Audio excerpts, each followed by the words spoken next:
Application POS extra information will allow you to add extra information to your POS receipt and also to your POS orders.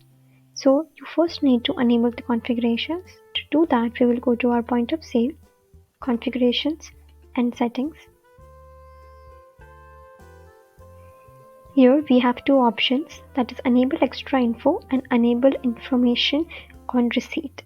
So you have to enable these two options.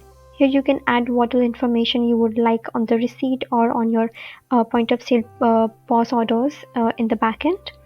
So you can say I have added warranty and service. You can also add a thank you note or any other extra information that you would like to have related to the product or the order.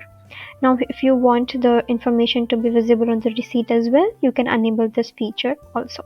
So once we have enabled the settings, we can save this. Once that is saved, we will go to our point of sale and we will continue selling. We will see how it looks on our receipt and also in the backend in our point of sale orders.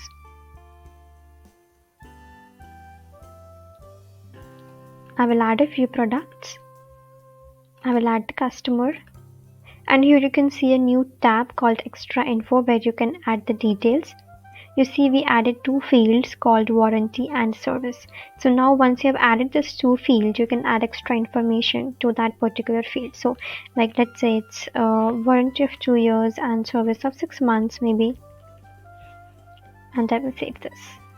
Once you save this, let's make the payment and I will validate this.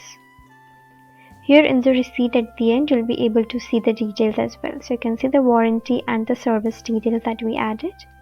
Now if we go to backend, we'll be able to see the same details in our backend point of sale order as well.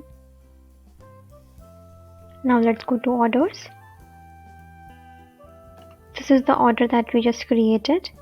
Here we have a new tab called point of sale extra field information. And here you can see the extra fields that you added. You can see the warranty and the service. So similarly, you can add any kind of extra fields or extra informations to your point of sale orders and make it visible on the receipt, and also you can get the same information in your backend as well.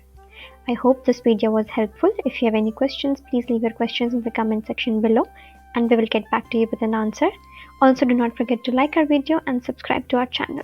Until then, thank you.